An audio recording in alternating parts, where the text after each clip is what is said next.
అంతయు ఫలము. మనం చేసే మంగళాశాస్త్రం ఏదైతే ఉందో చివరికి అది మనకి భగవద్ ఆరాధన ఫలాన్ని మనకి ఇస్తుంది. అంటే పరమాత్మకి చేసినవన్నీ కూడా మనకి ఇస్తుంది. ఎందుకంటే మనం చేసిన ఈ పూజల వల్ల వ్రతాల వల్ల పరమాత్మ చాలా వృద్ధి తప్పిపోయిపోతాడు.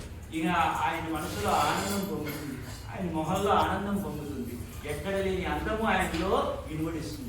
ఈ అందాన్ని చూసి ఎవరైనా దృష్టిదోషం తగులుతుందేమో అని ఒక భయం కలిగి మనం చివరికి స్వామికి మంగళము రాక అని అంటాం.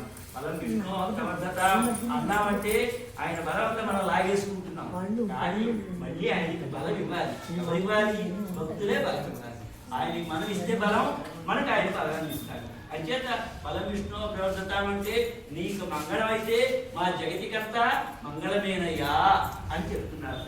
అందుకని గోపికలు జ్ఞానదశ మారి ప్రేమదశలో ఉన్నవారు వలన తామే మంగళమును తమ కొరకు కోరుట మాని ప్రేమకై హృదయములై శ్రీకృష్ణుకు మంగళం పాడుతున్నారు. మంగళం